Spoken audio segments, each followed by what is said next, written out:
할렐루야. 한 주간도 주님의 은혜로 잘 지내셨으리라 믿습니다. 올해도 벌써 반이 지났습니다. 어릴 적 친구를 오랜만에 보게 되면 참 세월의 무상함을 느끼죠. 나이 든 친구의 얼굴을 통해 세월이 빠르게 지나가고 인생은 종말을 향해 달려가는 것을 실감하게 됩니다. 이제 나이와 관계없이 이 세상의 모든 사람들은 종말을 향해 달려가고 있습니다. 세상의 종말이 가까이 왔다고 하면 믿음이 부족한 사람들은 또 이단들이 설치고 있구나 하고 저항하는 사람들도 있죠. 그런 사람들이 많이 있는 것 같습니다. 뭐 그렇게 말할 수도 있죠. 세상은 자기 믿음대로 살아가는 법이기 때문에 그렇습니다. 그래서 다른 사람들의 말을 듣지 말고 자기가 성경을 보고 기도를 해 보야 한다는 것입니다. 중요한 것은 다른 사람들의 말이 아니라 나와 하나님과의 관계이죠. 그것을 통해 분별력이 생기기 때문에 그렇습니다. 분별력이 있는 사람은 듣고 준비할 것이고 그렇지 않은 사람은 외면할 것입니다. 분별이 없으니 자기가 듣고 싶은 것을 듣는 것이죠. 그런데 그런 행위는 자기가 분별 잘하고 있다고 착각하는 경우가 많이 있다는 것입니다. 그렇다고 뭐 금방 종말이 온다는 것은 아니죠. 종말의 시기가 왔다는 것입니다. 종말을 준비해야 하는 시기라는 것입니다. 그날과 때는 오직 주님만이 아시죠. 그러나 우리는 주님을 믿는 사람이기에 성경 말씀과 계시를 통해 그 종말의 징조를 알 수가 있습니다.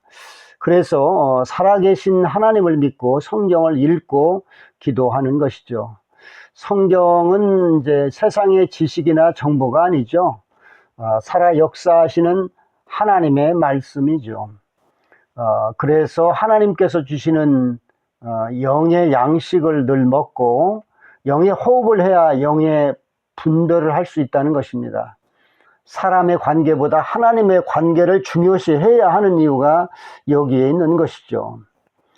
우리의 구원이 주님의 손안에 있음을 우리는 늘 고백하는 삶이 되어야겠습니다. 오늘도 주님의 말씀을 통해 여러분과 제가 주님께 더 가까이 나아가길 소망합니다. 오늘은 10계명 중에 6계명이죠. 6계명은 살인하지 말라. 아멘. 이 살인이라고 하는 것은 몸에 대한 살인뿐만 아니라 생각에 대한 살인도 포함하죠. 타인이 미워서 일시적으로 또 감정적으로 살인하는 것도 생각으로 살인하는 것도 살인이라는 것입니다. 말로 살인하는 것도 살인이죠. 회개하지 않으면 심판받게 되니까 회개하시기 바랍니다. 특히 아이들이 요즘에 보면 장난삼아 죽이겠다는 말을 하는데 이것도 참 조심해야 할 것 같습니다. 물론 어른들이 감정으로 살인에 대한 말을 하는 것도 참 조심하고 철저히 이런 일이 있으면 회개해야 하겠습니다. 우리는 심은 대로 거둔다라는 말을 잊지 말아야 할 것입니다. 오늘 말씀은 창세기 6장 9절에서부터 13절까지 말씀입니다. 제가 봉독해 드리겠습니다. 이것이 노아의 족본이라. 노아는 의인이요 당대의 완전한 자라. 그는 하나님과 동행하였으며 세 아들을 낳았으니 셈과 함과 야벳이라. 그때 온 땅이 하나님 앞에 부패하여 포악함이 땅에 가득한지라. 하나님이 보신즉 땅이 부패하였으니 이는 땅에서 모든 혈육 있는 자의 행위가 부패함이더라. 하나님이 노아에게 이르시되 모든 혈육 있는 자의 포악함이 땅에 가득하므로 그 끝날이 내 앞에 이르렀으니 내가 그들을 땅과 함께 멸하리라. 아멘. 오늘 말씀을 요약하면 노아는 하나님께 순종하는 의인이었다죠. 그리고 당대의 완전한 자였다는 것입니다.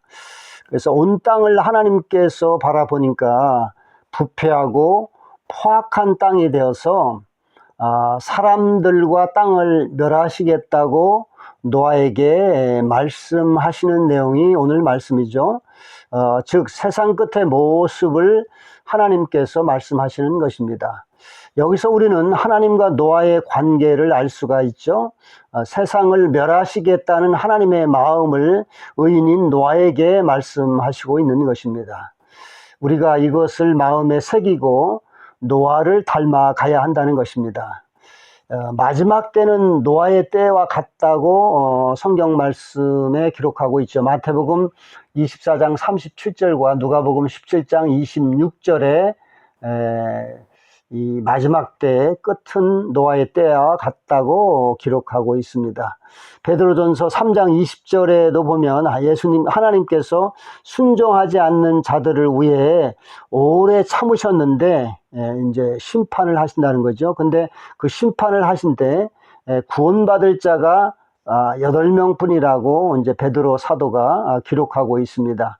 노아 당시의 사람들은 노아가 홍수의 심판이 있을 것이라고 해도 시집가고 장가가고 물건을 사고 팔고 했다는 것입니다. 하나님께 집중하지 않고, 즉 구원을 준비하지 않고 세상 일에만 집중했다는 것입니다. 그리고 그들이 부패하고 포악했기 때문에 이제 이 멸망의 그 끝이 왔다는 것입니다. 부패했다고 하는 것은 도덕적 타락을 말하는 것이죠. 특히 성적으로 음란했다는 것입니다. 지금이 그렇다는 것입니다. 또 지금 세상을 보면 부패해서 자기 내면적인 이런 풍요로움보다 어른이나 아이들 것 할 것 없이 자신의 겉모습을 드러내려고 갖은 노력을 다하고 있죠. 또 이 포악이라고 하는 것은 짐승처럼 사람의 생명을 우습게 여긴다는 것입니다. 사람을 존중하지 않고 짐승처럼 다룬다는 거죠. 요즘 뉴스를 보면 가족관계에서 일어나는 폭력이나 살인사건을 다루고 있죠. 참 사람이라고 할 수 없는 이 포악한 사건이 발생하고 있습니다. 오직 자기 감정과 이익밖에 없죠. 짐승과 같은 세상으로 지금 변해가고 있는 것입니다. 사망의 영과 폭력의 영이 활짝 열려있기 때문에 더욱 그렇다는 것입니다. 좀 조심하고 조심해야 할 세상입니다. 예수님만 의지하고 살아야 합니다. 그래서 죽어도 그래야 천국에 갈 수 있다는 거죠. 죽어도. 그래서 지금 이 끝이 중요하다는 것입니다. 여러분도 알다시피 요즘은 하나님의 말씀을 전하기가 참 어렵습니다. 좋은 말씀을 그냥 전하는 것이 아니라 하나님께서 주시는 말씀, 지금 상황에 합당한 말씀을 이렇게 전해야 하기 때문에 어렵다는 것입니다. 즉 하나님의 마음을 전해야 하기에 어려운 것이죠.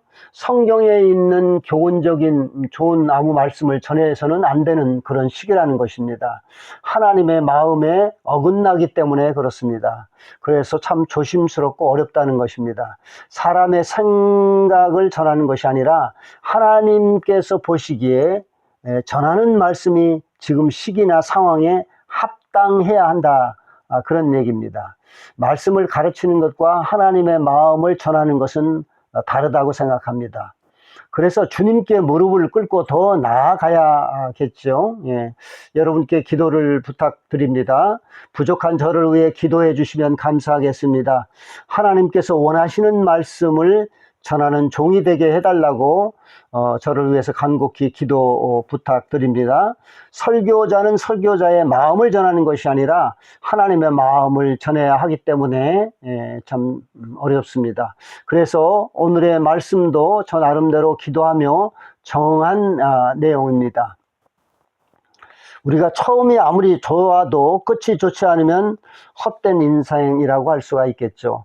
세상에서 아무리 부귀영화를 누렸어도 천국에 가지 못하면 잘못 산 것이라는 것입니다. 그런데 사람들은 잘 산 것을 이 세상에서 부귀영화를 누린 것으로 평가합니다. 그것은 분명히 잘못된 평가이죠. 육적인 평가입니다. 이 세상을 바라보고 사는 그런 평가라고 할 수 있겠죠. 예수님께서는 당시에 예수님의 말씀을 따르지 않았던 서기관들, 바리새인들, 사두개인들을 화가 있다고 말씀을 했습니다. 화가 있다는 것이 뭡니까? 큰 어려움이 있다. 멸망의 길이 있다는 겁니다. 천국으로 들어가지 못한다는 것이죠.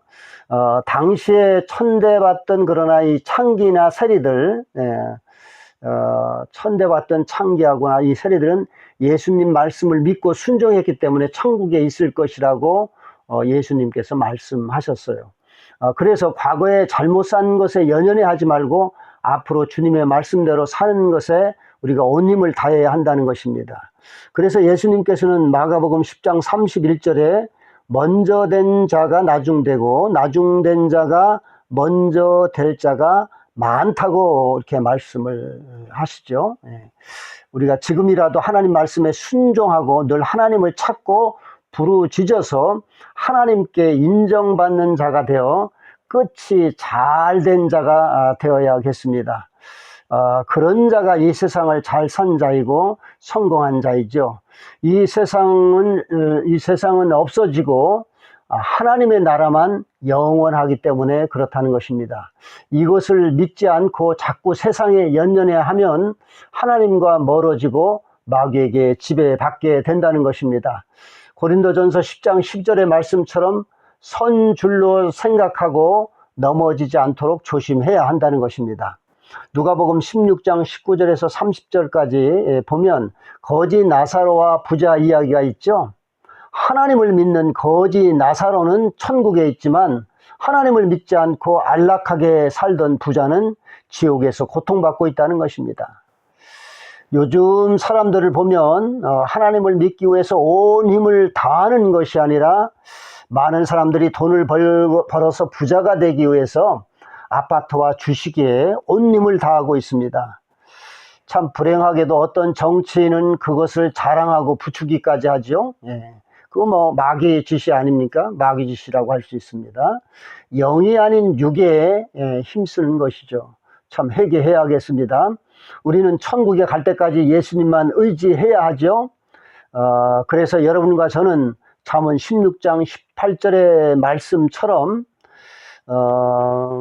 교만은 패망의 선봉이요 거만한 마음은 넘어짐의 앞잡이니라라는 이 말씀을 잊지 말아야겠습니다. 오래전 초등학교 시절에 이제 그 50m 달리기 라인에 서서 목적지를 향해 달리기 전에 저는 늘 이런 마음을 가졌던 것 같습니다. 내가 저 끝을 제일 먼저 달려갈 거야 라고 다짐을 했던 그런 기억을 합니다. 그런 기대를 하고 달려서 그런지 저는 매년 이렇게 열리는 이 운동회에서, 그러니까 이제 그 운동에 보면 50m 달리기를 하잖아요. 그 달리기에서 이런 마음으로 이제 달렸더니 1등 한 적이 많이 있고요. 또 3등 안에는 꼭 들었던 것 같습니다. 이제 여러분과 저는 저 천국, 또 내 마음에 계신 예수님을 향하여 날마다 달려가야 할 것입니다. 우리가 깨어 늘 주님께 집중해야 합니다. 그래서 심령 성전을 이루어야겠죠. 마태복음 11장 11절의 말씀처럼 천국은 침노하는 자의 것이라고 합니다. 그냥 생각으로 예수님만 믿으면 천국 가는 것이 아니라 예수님과 친밀한 관계를 맺도록 애쓰고 힘써야 한다는 것입니다. 그것은 우리 각자의 몫이죠. 천국의 삶은 말씀의 양식을 먹고 기도의 호흡으로 사는 것이죠. 예수님께 늘 우리가 이것을 구하며 살아야 할 것 같습니다. 그것이 끝을 준비하는 것이죠. 마태복음 13장 44절에서 50절까지 이렇게 보면요, 천국에 대한 비유가 있습니다. 천국은 마음의 천국과 하늘 천국이 있죠. 44절서부터 46절까지 보면 천국을 밭에 감추인 보화로 비유하고 있습니다. 마치 감춰진 보화를 소유하기 위해 자신이 가진 모든 것을 팔아 보화가 있는 밭을 사는 것처럼 우리는 우리의 모든 것을 사용하여 천국을 소유하도록 애쓰고 힘써야 한다는 것입니다. 그것은 하나님과 하나가 되어야 한다는 것입니다. 천국은 예수님이 다스리는 곳이죠. 또 47절과 48절에 보면 천국을 물고기를 잡는 그물에 비유하고 있습니다. 좋은 물고기는 그릇에 담고 나쁜 것은 버린다는 것입니다. 즉 좋은 믿음을 가진 자만 천국을 소유한다는 것입니다. 49절과 50절에는 세상의 끝인 세상 끝에 의인은 천국으로 가지만 악인은 풀무불에 던져진다고 말씀하고 있죠. 아마도 믿지 않는 자들도 천국에 가기를 소망할 것입니다. 그러나 천국은 아무나 그냥 들어가지 못하죠. 나의 뜻과 정성과 힘과 목숨을 다해야 들어갈 수 있다는 것입니다. 우리 믿는 자들이 때로는 안이하게 교회를 다니고 헌금하면 천국에 가겠지라고 착각하는 경우가 많이 있습니다.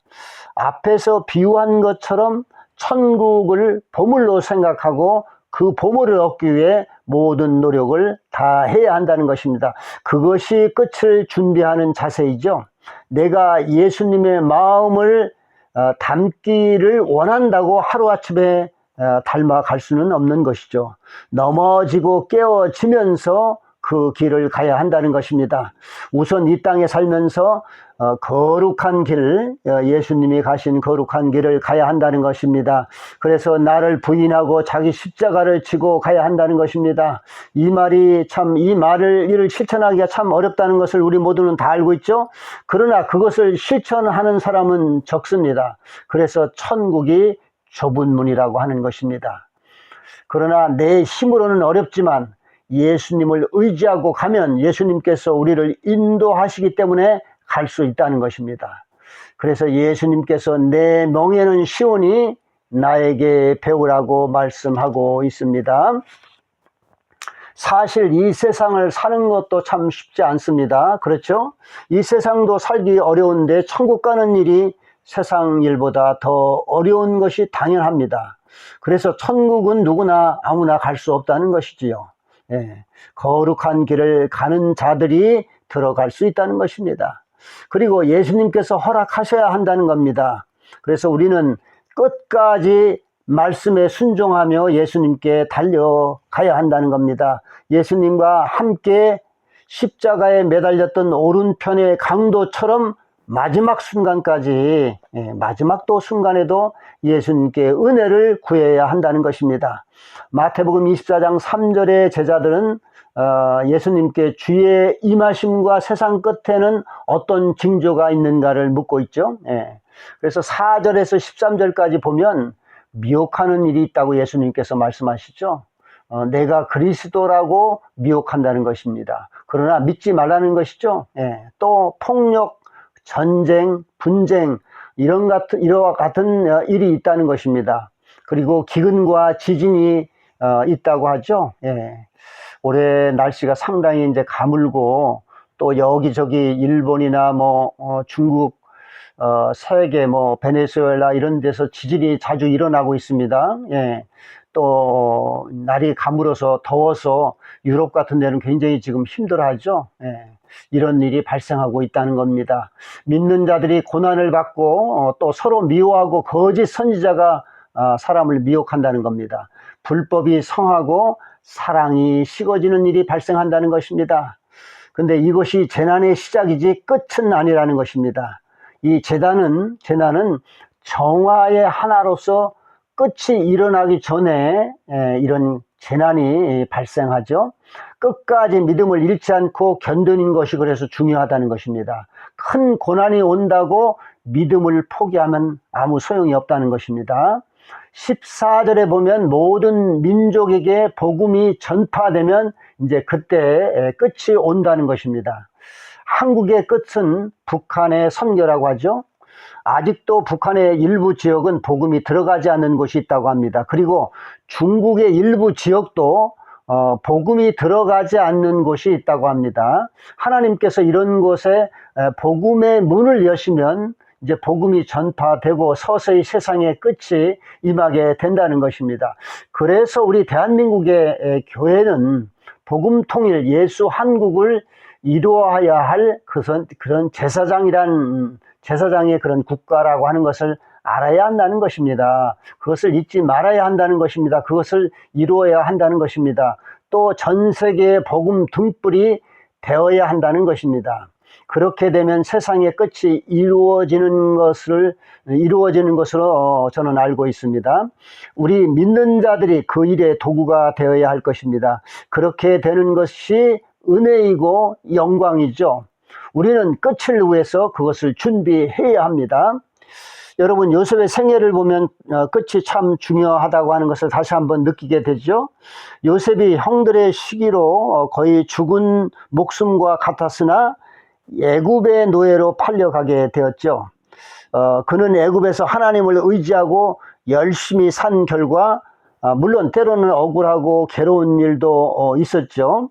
애굽의 총리가 되어서 결국 가족들을 살리고 용서를 하고 이스라엘 민족을 이루는 그런 근간이 되었던 것입니다. 하나님께서 인도하시고 은혜를 주셨지만 요셉도 하나님만 바라보고 성실히 살았습니다. 하나님께서 그의 마음을 보고 계셨다는 것입니다. 끝까지 하나님을 포기하지 않고 성실히 산 결과 그의 끝은 아름다웠습니다. 또 우리가 잘 아는 욥을 생각하면 참 욥의 인생은 드라마틱합니다. 욥의 믿음이 빛나죠. 하나님의 은혜와 사랑을 참 그래서 잊을 수가 없습니다. 욥은 하나님의 은혜로 가정과 재물이 풍요롭고 주위 사람들에게 칭찬받는 사람이었으나 하나님의 시험으로 하루아침에 가족과 많은 재산을 잃고 병까지 얻은 큰 슬픔을 당했죠. 그럼에도 불구하고 그는 하나님을 원망하지 않고 주신 것도 하나님이요 가져가시는 이도 하나님이라면서 하나님을 오히려 찬송했습니다. 과연 욥기에 나온 욥입니다. 하나님을 포기하지 않은 결과 그는 다시 모든 것을 회복되는 복을 받았습니다. 우리가 욥의 이러한 믿음을 닮아가야 되겠습니다. 하나님은 결코 우리의 믿음을 잊지 않으시는 분이시죠. 끝까지 믿음으로 견뎌내는 자가 구원을 얻고 복을 받는다는 것입니다. 그래서 끝이 좋아야 한다는 것입니다. 끝이 좋은 자가 최후의 승리자죠. 그것은 오직 예수님의 손에 달려있죠. 히브리서 3장 14절에도 보면 우리가 시작할 때 확신한 것을 끝까지 잡고 있으면 그리스도와 함께 참여한 자가 되리라고 기록하고 있습니다. 그러니까 처음에 첫사랑을 끝까지 지켜야 된다는 것이죠. 처음 예수님을 믿는 마음이 끝까지 견고하면 우리는 승리할 수 있다는 것입니다.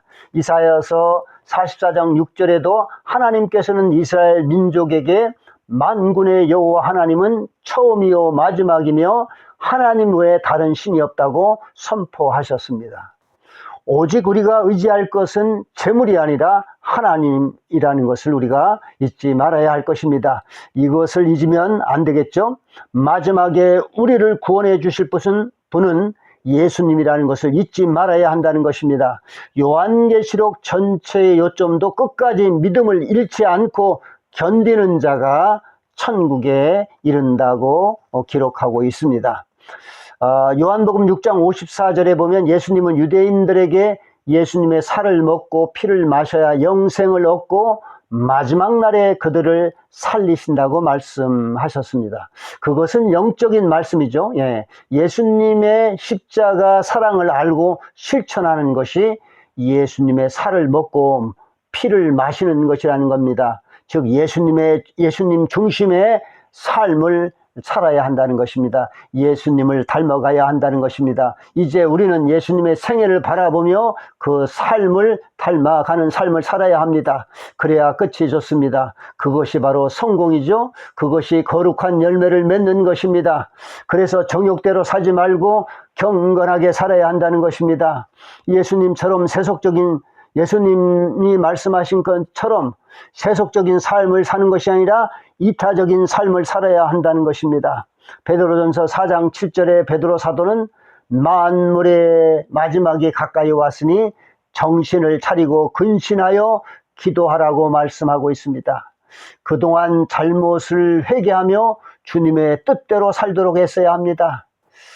그리고 날마다 나와 나의 가족과 교회들과 나라를 위해서 중보기도 회개 기도를 해야겠습니다. 이사야 43장 2절의 말씀처럼 하나님께서는 우리가 물 가운데 있어도 함께 하실 것입니다. 강을 건너도 침몰하지 않을 것이며 불 가운데 지날 때에도 타지 못하게 할 것입니다. 하나님은 우리의 구원자이시며 반석이시며 방패이시며 우리의 영원한 아버지이시기 때문에 그렇습니다. 여러분과 저는 끝까지 예수님 손 꼭 잡고 나아가 천국 영생 복락을 누리시기를 축원합니다. 아멘. 여러분 오직 나라와 민족 가족을 위한 회개 기도를 계속해 주십시오. 감사합니다. 샬롬.